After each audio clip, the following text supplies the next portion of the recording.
Maka kita akan langsung masuk ke bab ke-16 tentang anjuran sholat duha.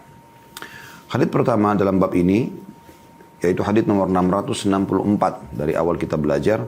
Dan ada 1A dan 1B, artinya dalam nomor hadits ini 664 ada dua buah riwayat. Riwayat 1A dengan sanad sahih dari Abu Hurairah radhiyallahu anhu, dia berkata, "Awsani khalili sallallahu alaihi wasallam bi thalathin, siyami thalathati ayyam min kulli shahrin wa rak'atay duha wa an utira qabla an arqud." Artinya, kekasihku Muhammad sallallahu alaihi wasallam mewasiatkan kepadaku 3 perkara. Agar aku berpuasa 3 hari setiap bulannya, melaksanakan sholat duha 2 rakaat, dan melaksanakan sholat witir sebelum aku tidur. Diriwayatkan oleh Bukhari, Muslim, Abu Daud, Tirmidzi, dan juga An-Nasai meriwayatkan dengan riwayat yang senada. Hadis ini kita coba korek mutiaranya teman-teman sekalian. Bagaimana Abu Hurairah radhiyallahu anhu yang bernama Abdurrahman ibn Sakhr, beliau menyebutkan wasiat Nabi SAW yang disampaikan kepada beliau secara khusus. Dan kalau kita istilahkan wasiat berarti sesuatu yang sangat penting. Makanya biasa dikatakan kalau surat-surat penting yang akan disampaikan itu berisi atau dikatakan surat wasiat ya. Maka surat wasiat ini memang penting. Dan ini ada anjuran kita untuk menulis wasiat ya. Sebagaimana Nabi SAW mengatakan dalam sebuah hadis ya, yang kurang lebih maknanya, janganlah seseorang dari kalian memiliki ya, terlintas di benak dia ya, terlintas di benak dia sesuatu yang dia khawatir nanti, misalnya dia meninggal nanti akan sulit diketahui, misalnya utangnya, misalnya janji dia pada orang lain dan seterusnya. Ya, 3 hari kecuali dia sudah tulis dalam bentuk wasiat itu, dan dia letakkan di tempat yang kira-kira terjangkau oleh ahli warisnya. Ya, di bawah bantal kah, di lemari kah, di mana. Jadi dia pada saat meninggal, atau mungkin sekarang di handphone ya, di media kita, maka supaya ahli waris kita tahu, oh ternyata ayah saya atau ibu saya ini punya utang sama fulan, atau wasiat dia misalnya untuk ahli warisnya, atau pemakaman dia dan seterusnya, supaya dijalankan sesuai dengan sunnah. Maka ini termasuk wasiat-wasiat yang penting yang harus diperhatikan ya. Nah, Abu Hurairah mengatakan ada sebuah wasiat dari kekasihku Rasulullah sallallahu alaihi wasallam ya. Dan itu 3 hal. Maksudnya ada mungkin wasiat lain, tapi 3 hal ini dalam satu waktu disampaikan oleh Nabi sallallahu alaihi wasallam kepada beliau. Hari ini mutiara yang pertama yang bisa kita ambil dari hadis, yaitu masalah makna wasiat. Kurang lebih salah satu makna wasiat dan bagaimana Abu Hurairah menyampaikan radhiyallahu anhu wasiat yang khusus untuk beliau ini kepada umat. Kemudian yang kedua adalah anjuran untuk berpuasa 3 hari setiap bulannya, atau dikenal dengan puasa Ayyamul Bid. Ayyamul Bid ya. Dan Nabi SAW mengatakan dalam hadis yang lain, hadis sahih, berpuasa 3 hari setiap bulannya pahalanya sama dengan puasa selama 1 tahun ya.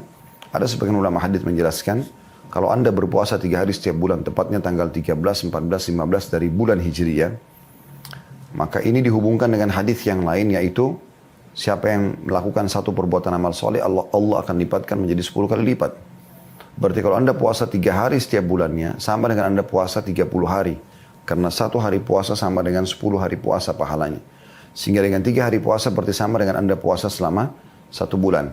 Kalau Anda berpuasa melakukan ini dalam 1 tahun, ya, tentu selain Ramadan, karena Ramadan adalah puasa wajib, artinya 11 bulan, maka kurang lebih mendekati ya 1 tahun Anda berpuasa. Ya. Ini salah satu makna yang disampaikan oleh para ulama. Dan kemudian ini tentu puasa sangat bermanfaat tentunya, terlepas daripada ada penelitian medis dalam masalah ini, tapi teman-teman sekalian, kita harus menyadari bahwasanya apa yang disampaikan oleh Nabi SAW atau Allah Subhanahu Wa Taala dalam Al-Quran atau dalam hadis Nabi SAW ya, apa yang disampaikan oleh Allah Subhanahu Wa Taala dan apa yang disampaikan oleh Nabi SAW, semua ini teman-teman sekalian adalah pasti baik buat kehidupan kita, buat kesehatan kita, buat segala-galanya gitu ya, buat segala-galanya. Jadi bukan hanya sekedar pahala, tapi akan banyak manfaatnya.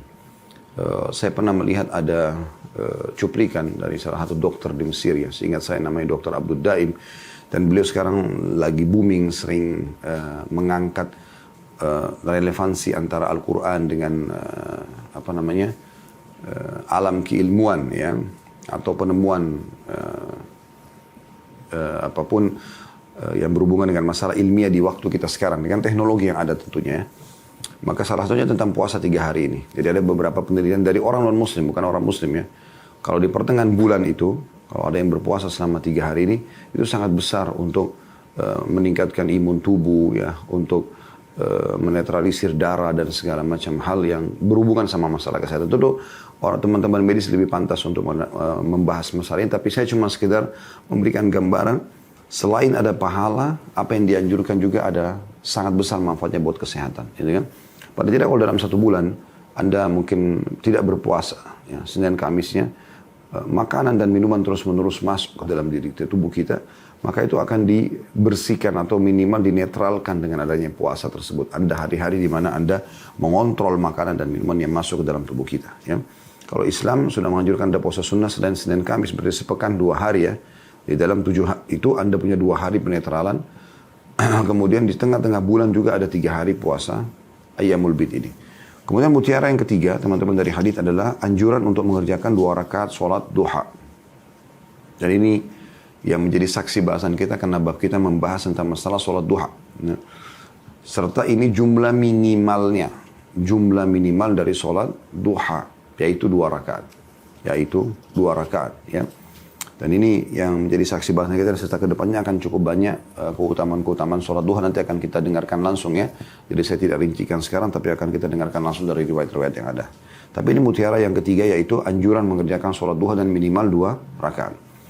Kemudian mutiara yang keempat adalah dan witir sebelum tidur. Ya, witir sebelum tidur. Di sini ada bahasan para ulama tentang masalah witir ini. Kalau seandainya seseorang itu khawatir nggak bangun di akhir malam atau sepertiga malam, maka anjurannya adalah dia sholat witir sebelum tidur. Sampai dalam mazhab Abu Hanifah rahimahullah, beliau lebih cenderung mewajibkan sholat witir, sunnah yang diwajibkan oleh beliau. Ya. Sholat sunnah diwajibkan oleh beliau. Ya. Tentu tidak berdosa kalau meninggalkannya, tapi artinya sampai pada tingkat beliau dalam mazhab itu anjurannya selalu witir. Gitu. Ya. Saking menurut beliau pandangannya hadisnya sangat luar biasa tentang masalah witir ini. Dan itu dilanjurkan dilakukan memang sebelum tidur. Tapi bagi orang yang melihat dirinya mampu bangun di sepertiga malam, maka dia menunda witirnya sampai di sepertiga malam. Itu lebih afdal tentunya. Itu lebih afdal. Dan witir ini adalah sholat ganjil. Witir artinya ganjil dan minimal rakaatnya adalah 1 rakaat. Minimal rakaatnya adalah 1 rakaat. Baik, hadis 1B-nya, masih nomor hadis yang sama ya. Dengan sanad sahih Ibnu Khuzaimah meriwayatkan pula dan lafadznya dia berkata, "Ausani Khalili sallallahu alaihi wasallam bi thalathin lastu bi tarikihinna. Alla anama illa ala witrin wa alla ad'a rak'atay duha wa innaha salatul awwabin wa siyami thalathati ayyamin min kulli syahr." Dalam riwayat lain masih sama sahabat Nabi yang mulia Abu Hurairah radhiyallahu anhu, beliau mengatakan, kekasihku Muhammad sallallahu alaihi wasallam mewasiatkan kepadaku 3 perkara yang mana aku tidak akan meninggalkannya semasa aku hidup. Ya. Yang pertama, agar aku tidak tidur kecuali setelah melakukan sholat witir. Aku tidak tidur kecuali sudah mengerjakan sholat witir. Yang kedua, agar aku tidak meninggalkan 2 rakaat sholat duha.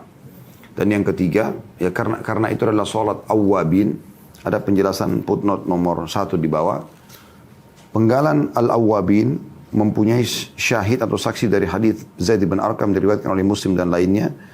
Dan ia juga memiliki riwayat-riwayat lain yang menguatkannya. Ya.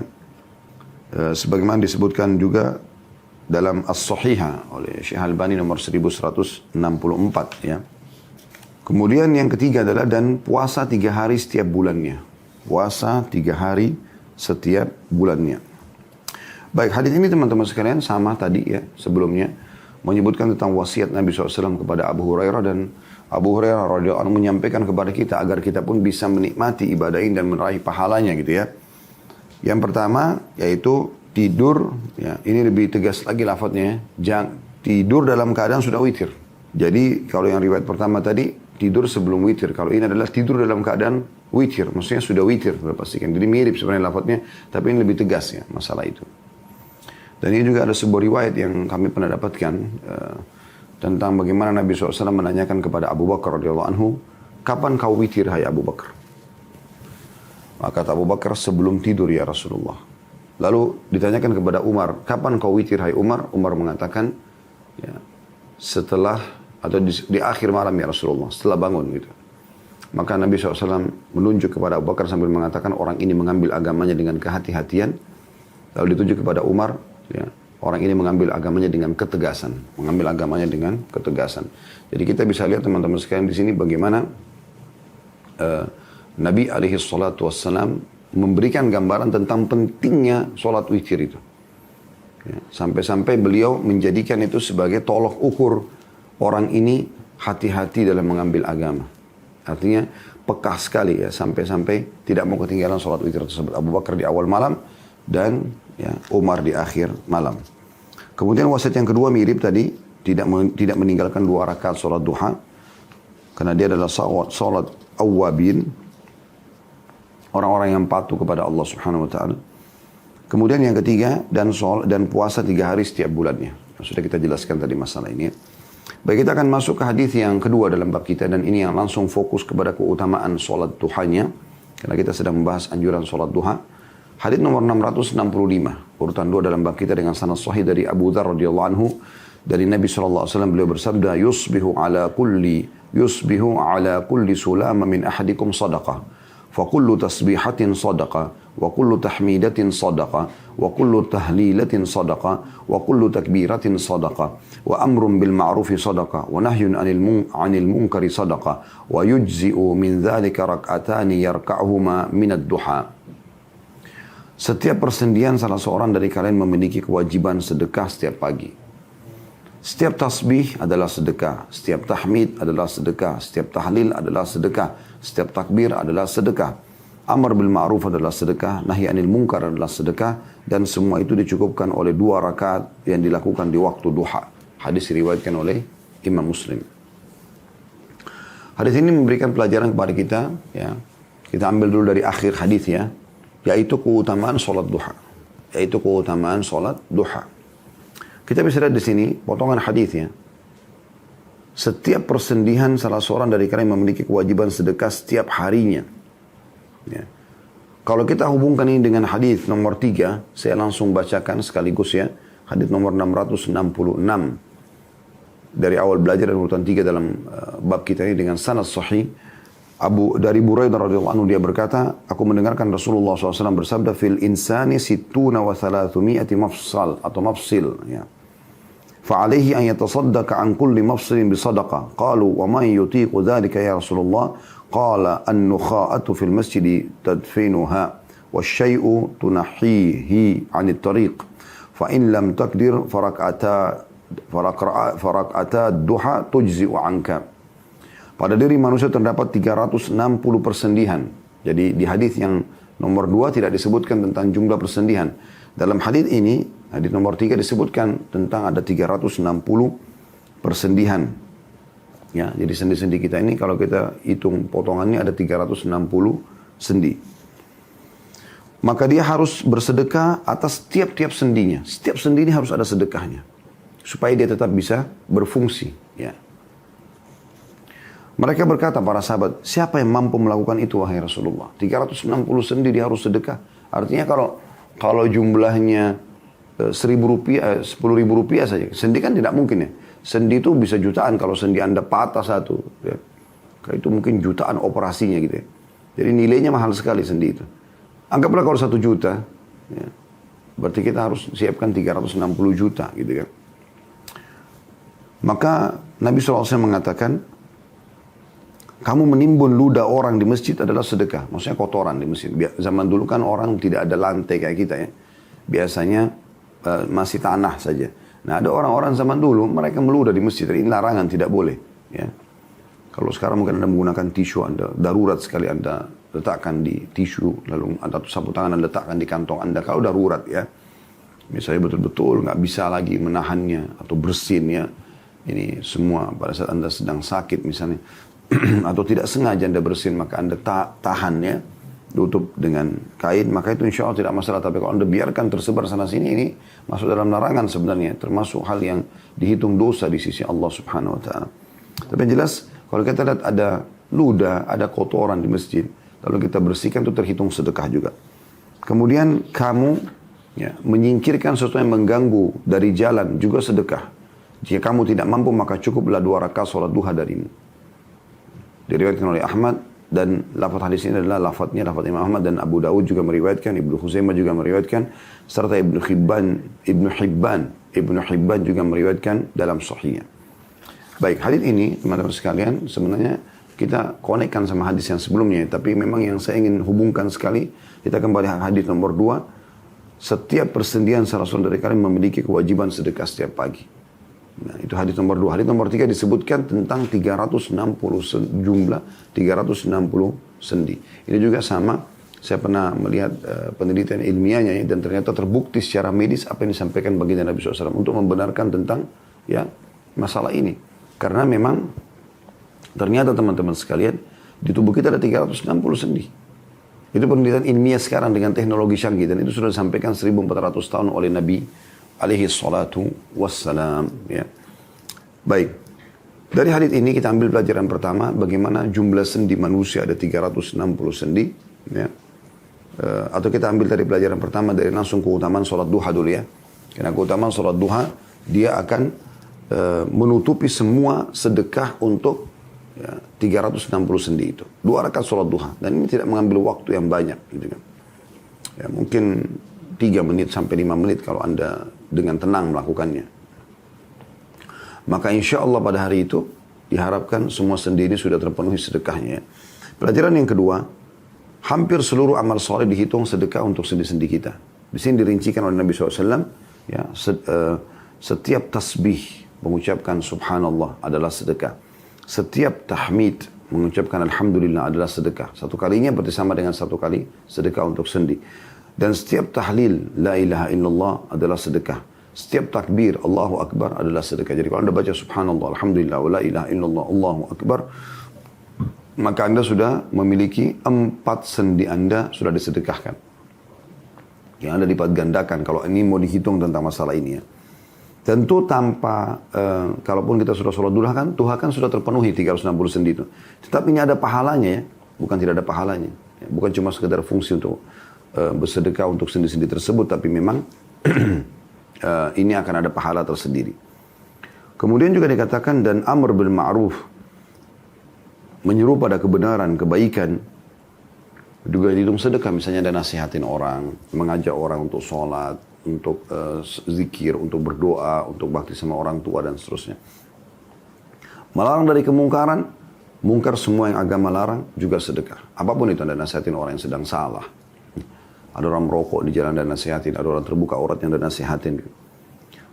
Ini semua terhitung jenis-jenis amal yang bisa dihitung sedekah. Selain nilai pahalanya ada ya, dihitung sedekah untuk sendi-sendi kita. Ini kurang lebih ada disebutkan ya 6 jenis amal.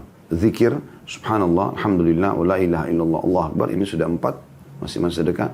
Menyuruh pada kebaikan sedekah, sudah 5. Melarang dari kemungkaran juga sedekah, sudah 6. Di hadis tadi nomor 3, ditambahkan yang ketujuh adalah menutupi ludah yang ada di masjid. Orang meludah sembarangan lalu kita bersihkan. Ataupun kotoran secara umum. Ya. Kemudian juga yang ke-8 ditambahkan di sini adalah memindahkan sesuatu yang mengganggu orang lain di jalan. Duri kah, batu kah, potongan kayu kah, yang kira-kira kalau orang lewat maka bisa berbahaya atau mengganggu mereka. Ini juga termasuk hal yang sangat ditekankan sekali, ya, sangat ditekankan sekali. Ya. Ada sebuah hadis yang berbunyi, kata Nabi SAW, aku diperlihatkan salah satu dari umatku yang menikmati surganya, gitu kan. Fasilitas surga yang ada hanya karena pernah memindahkan sesuatu yang berbahaya dari jalanan yang bisa mengganggu orang lain, ya. Maka itu punya keutamaan tersendiri dalam amal ini. Dan kata Nabi SAW, iman itu sekian 60 sekian tingkatan, yang tertinggi la ilaha illallah, dan yang paling terendah adalah memindahkan sesuatu yang berbahaya dari jalan. Jadi kalau Anda lihat ada batu yang kira-kira batu ini nanti kalau diinjak oleh mobil atau motor malah bisa terlempar dan kena rumah orang atau terkena orang lain, Anda berhenti sebentar, pindahkan itu ya. Atau Anda mungkin potongan kayu atau ada duri ya. Ini adalah ibadah dan bagian daripada tanda-tanda keimanan, dan ini ciri khas kaum muslimin. Baik, jadi hadits ini teman-teman kita ambil keutamaan yang pertama yaitu tentang sholat duha, keutamaan sholat duha. Karena dia bisa menutupi 360 sendi sedekah untuk itu. Yang kedua, adanya atau setiap amal-amal dari zikir kepada Allah SWT, seperti mengucapkan subhanallah tadi, alhamdulillah, wa la ilaha illallah, Allahu akbar, kemudian menyuruh pada kebaikan, melarang kemungkaran, membersihkan kotoran dari masjid, kemudian juga memindahkan sesuatu yang berbahaya dari jalan, semua dihitung sedekah di sisi Allah Subhanahu wa taala. Selain memang itu setiap daripada amal ini punya keutamaan tersendiri ya. Punya keutamaan sendiri gitu. Ya. Seperti misalnya hadis Nabi SAW, siapa yang membaca subhanallah 100 kali sebelum terbit matahari dan sebelum terbenam matahari, maka dia akan mendapatkan pahala seperti yang memiliki atau lebih afdal daripada memiliki 100 ekor unta ya. Kemudian dalam hadis lanjutannya, dan siapa yang mengucapkan alhamdulillah sebelum terbit matahari ya 100 kali dan sebelum terbenam matahari 100 kali, maka dia seperti atau lebih afdal daripada memiliki 100 ekor kuda yang digunakan untuk berperang di jalan Allah. Dan siapa yang mengucapkan Allahu Akbar 100 kali sebelum terbit matahari dan 100 kali sebelum terbenam matahari, maka dia akan mendapatkan lebih afdal daripada membebaskan 100 orang budak. Dan siapa yang membaca la ilallah wahdahu la syarikalah lahul mulku wa lahul hamdu wa huwa ala kulli syai'in qadir 100 kali sebelum terbit matahari dan sebelum terbenam matahari, maka dia akan datang pada hari kiamat membawa pahala. Ya, tidak ada orang yang menyamai dengan pahala dia kecuali orang yang berbuat seperti dia atau lebih. Ya. Ini keutamaan yang sangat luar biasa dari zikir-zikir. Dan memang pernah ada seseorang yang Nabi SAW wasiatkan kepada beliau dari sahabat Nabi, ya, maukah engkau aku ajarkan amalannya lebih baik daripada semua amal yang lain. Ya, lebih baik daripada engkau bersedekah, bebasin budak, berperang di jalan Allah sampai lehermu ditebas atau kau menebas leher musuhmu ya. Maka sahabat itu mengatakan tentu ya Rasulullah. Kata Nabi SAW, lisanmu hendaklah selalu berzikir kepada Allah Subhanahu Wa Taala. Belum lagi sabda Nabi SAW dalam hadis qudsi Allah berfirman ya, dan aku selalu bersama dengan hambaku yang apabila dia berzikir kepada aku dan kalau dia mengingatku dalam dirinya maka aku mengingatnya dalam diriku, dan kalau dia menyebutku ya, di tempat umum maka atau di depan orang maka aku pun akan menyebutnya di tempat di komunitas yang lebih baik daripada orang-orang itu para malaikat maksudnya. Jadi banyak keutamaan-keutamaan daripada zikrullah. Ini adalah ibadah yang akan terus saja kita lakukan termasuk pada saat kita sudah masuk ke surga nanti insyaAllah. Ya, ibadah-ibadah yang sudah tidak ada tapi ibadah zikir ini tetap saja ada gitu ya. Begitu juga dengan masalah amar ma'ruf, menyuruh pada kebenaran. Ya, kalau ada kebenaran, serukan, sampaikan. Ajak orang sholat, sedekah, puasa, ajak, sampaikan. Anda sudah dengarkan sekarang? Apa yang kita pelajari? Coba tulis hadisnya. Ditulis di handphone mungkin, di-share di grup Anda. Ya. Hadis diriwayatkan oleh si fulan, misalnya kayak hadis ini. Diriwayatkan oleh Imam Muslim, ya, hadis nomor 2 kita. Tentang keutamaan sholat duha, Anda share di grup Anda. Gitu kan. Bahwasanya Nabi SAW bersabda, kalau Anda tidak tahu bahasa Arabnya, Anda bisa ketik bahasa Indonesianya, terjemahannya. Ya. Yang berbunyi setiap persendian salah seorang dari kalian memiliki kewajiban sedekah setiap pagi, kata Nabi SAW. Ketahuilah setiap tasbih adalah sedekah, setiap tahmid adalah sedekah, setiap tahlil adalah sedekah. Ya, setiap takbir adalah sedekah, menyuruh pada kebaikan adalah sedekah, melarang dari kemungkaran adalah sedekah. Dan semua itu tertutupi dengan 2 rakaat sholat duha. Ini kan contoh. Anda ajarkan kepada orang lain. Begitu juga dengan nahi anil munkar, melarang dari kemungkaran. Apapun yang dianggap dilarang dalam agama, dilarang oleh Allah SWT dan Rasulnya Muhammad SAW, itu adalah kemungkaran. Maka kita luruskan, ya, kita ingatkan orang lain. Ya. Dan ini masuk juga dalam umumnya sabda Nabi SAW, unsur akhaka zaliman aw madluma, tolonglah saudaramu dalam keadaan dia berbuat zalim ataupun dia terzalimi. Maka para sahabat mengatakan, ya Rasulullah, kalau orang terzalimi kami faham. Gampang gitu, karena orang terzalimi kita tolong gitu. Tapi orang yang berbuat zalim, bagaimana caranya kami menolong orang yang berbuat zalim? Kata Nabi SAW, engkau luruskan kesalahannya. Engkau luruskan kesalahannya. Ya. Begitu juga teman-teman sekalian, selain daripada zikir, bagaimana juga kita ya, menyelamatkan atau membersihkan rumah Allah Subhanahu Wa Taala. Ini masjid. Ya. Selain zikir, selain ma'ruf, selain nahi anil munkar, juga disebutkan tentang menghilangkan ludah dari masjid.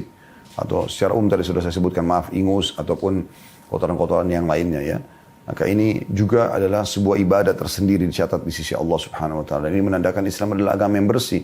Ya, terutama rumah Allah Subhanahu Wa Taala. Kita sayangkan banyak di antara kita masuk ke masjid yang ada hanya hinaan terhadap masjid. Ini sering kami ingatkan. Ya, sholat di masjid kotor misalnya, atau panas, atau bau, atau kamar mandinya rusak. Lalu dia hina-hina masjid tersebut. Ya, setelah itu Dia pun menyampaikan kepada orang lain, masjid sana jangan sholat, sana kotor, di sana panas, di sana begini dan begitu.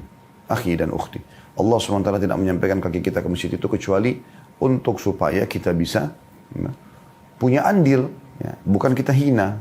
Nah itu penting. Ya. Justru Allah sampaikan kita supaya kita perbaikin keran airnya rusak, WC-nya yang kotor, catnya sudah terkelupas, cuaca udara yang panas Anda berikan kipas angin, Anda berikan AC, dan seterusnya. Kenapa sesuatu dari kita teman-teman tidak mengejar pahala-pahala yang besar dari masjid? Ya, itu adalah rumah Allah Subhanahu Wa Taala. Jangan lagi lihat siapa yang mewakafkannya. Tapi sesuatu yang sudah diwakafkan, maka menjadi pemilik penerima wakaf tersebut, yaitu Allah Subhanahu Wa Taala. Ya. Kemudian teman-teman sekalian, juga tentang masalah memindahkan sesuatu yang berbahaya bagi orang di jalan. Nah ini juga hal yang perlu diperhatikan, karena banyak di antara kaum muslimin tidak perhatian dengan masalah ini. Padahal ini penting sekali, ya. Ini penting sekali untuk supaya jangan kita peduli terhadap diri kita sendiri. Kebanyakan saya lihat kalau ada apa-apa di jalan, batu kah, kayu kah, itu orang cuma menghindar. Akhi dan ukhti, Islam memerintahkan kita memindahkan dari jalan. Dan itu keutamanya besar. Cukup tadi hadis Nabi SAW yang mengatakan, aku diperlihatkan dari umatku, ada orang yang menikmati surganya justru hanya karena dia memindahkan sesuatu yang berbahaya bagi orang di jalanan. Ya, semoga Allah mudahkan kita mengamalkan.